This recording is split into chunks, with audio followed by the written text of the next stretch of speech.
Hello, I'm Interrupter Jones, and welcome to Let's Play... hey, wait, no, come back! It may say 3DO, but it's not for the system, it's just a game developed by them. And it may be their best developed game, but I'll let this intro cinematic do the talking.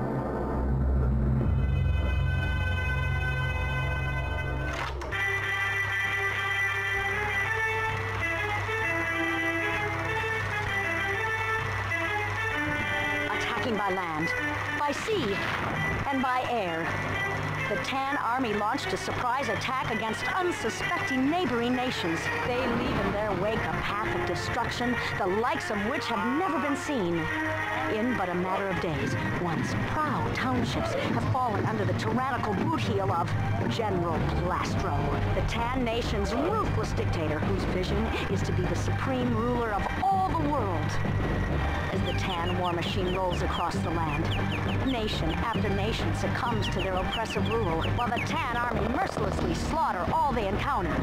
But what of our boys on the front line, representing all the nations of the Alliance? The Green Army, led by Colonel Happy Jack Grimm, have mobilized forces and headed for the front line. And we will not stop until General Plastro and his Tan Army are defeated. Outnumbered, the Green Army fights tooth and nail to preserve our freedom. So our heroes battle to let justice arise from tyranny and oppression, fighting day in and day out to deliver us all from the Tan menace. We can only join together for a swift victory and a speedy homecoming.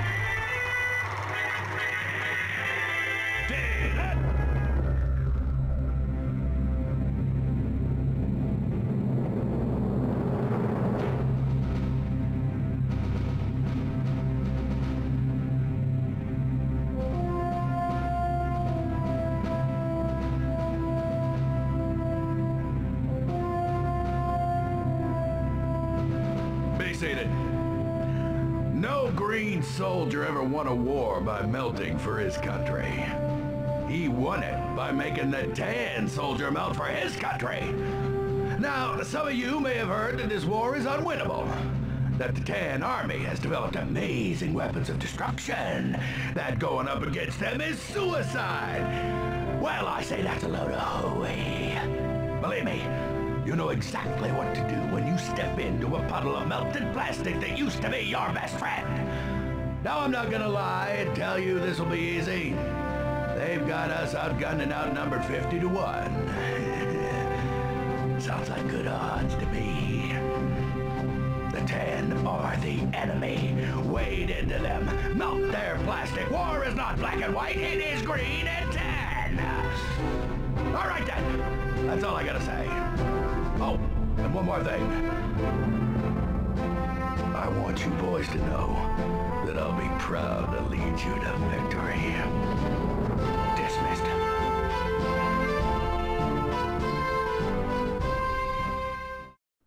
That's right, it's Army Men Sarge's Heroes. One of my favorites as a kid. It's released for the N64, the PlayStation, the Dreamcast, and on Windows, of course. For the sake of adding the cinematography like we had before with the opening cutscenes, we're going to be playing the PlayStation version, one that I'm unfortunately not as familiar with, but I played the N64 version extensively, and I'm sure it can't be that much different. Now we're going to start off in boot camp to get an idea for the controls and all the various different weapons we can use. This may scare off some of you if you've never played the game, but yes, there are in fact tank controls. You'll see me strafing a lot though.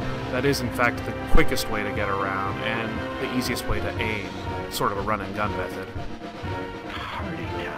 And one of the funny things about Sarge is that for certain guns he picks up, he has little quips about them. For the bazooka, whenever he picks it up, it's always party time.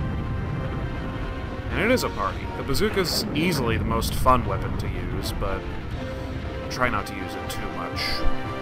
Don't want to blow our load just yet, do we? Sort of skipped over this first part, the M16. It's your generic rifle that you start off with. It's easy to run and strafe with this gun.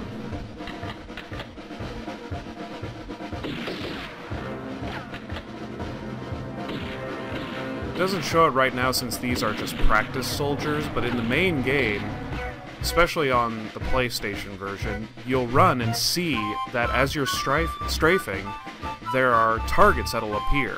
The gun kind of auto-aims for you, which helps out in a lot of situations. Our old sniper rifle here. Basic zoom in and zoom out. That's with L2 and L1. Makes just the kind of noise you'd expect a sniper rifle to make, yeah? I think so. A single pew! Up here we have the flamethrower, which Sarge is of course excited for. And you should be, because it is basically a machine gun for fire. Pro tip, when you're going into boot camp, be sure to destroy as much of your setting as you possibly can. Houses, never safe. Trees, always burnt down. Gas cans, gotta make those explode. But we'll be a little more tame for now. Pressing select will bring up the mini-map, which is helpful from time to time. As you can see, we've got about 5 more signs to get to. The obstacle course here basically prepares you for the misery that is tank controls. Triangle to jump, of course.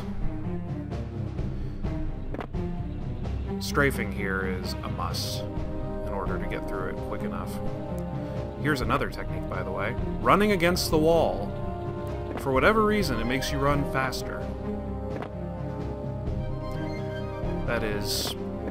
I haven't seen one before, but I can imagine that being a speedrun tactic for games like this. Although I'm pretty sure that's just on the PlayStation and also the Windows version. N64 version didn't let you do that. Of course, N64 version didn't let you do a lot of things. But I digress. Oh man, you guys, that was a tough obstacle course. Yeah, it wasn't really. And now, something that's even more fun than the bazooka. The tank. And here is quite literally the definition of tank controls, really. Oh yeah! Take that, stupid piece of tan shit. Yeah! Unfortunately, that's about all the tank should do for the obstacle course here. It's annoying enough to drive, but even more annoying to get out of. Come on, there we go. Sort of have to keep holding the run on the analog stick in order to appropriately get out of it. Grenades! Far less useful than you would anticipate. But this is boot camp, so let's go ahead and use them. The aiming there is doing it all by itself, so once you press down cross, it is going on its own. The problem I find with the grenade is that in aiming it, the reticule with which you aim does this frequently. It will go over certain obstacles and look like it's going a lot farther than it actually is. Hence why grenades are not quite as useful as good old-fashioned bazooka. But in the heat of battle, of course, it is much less advantageous to use explosives, so when you don't want to use the M16, you can use the M60, the machine gun of the game. And it's particularly good for strafing, and here is why.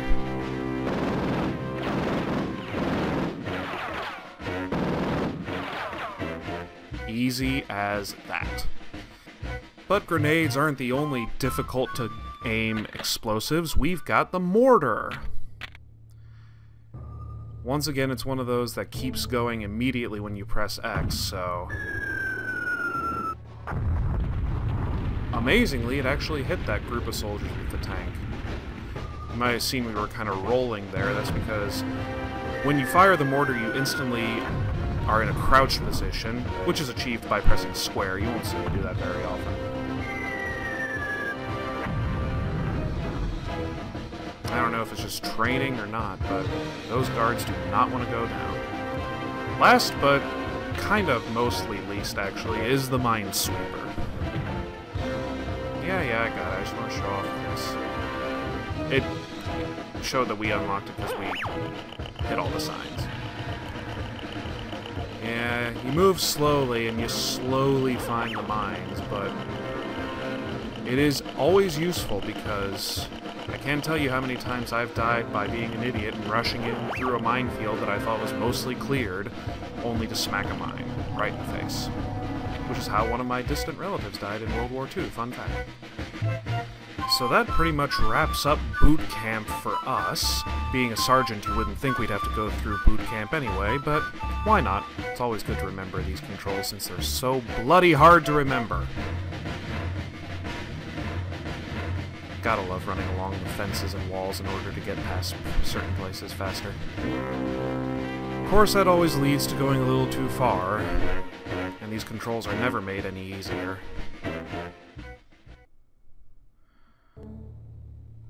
So now that we have finished boot camp, we are ready to start the first mission, which we will be doing next time. So with that, everybody, thank you all for watching. See you on the battlefield. Is this a Training Center?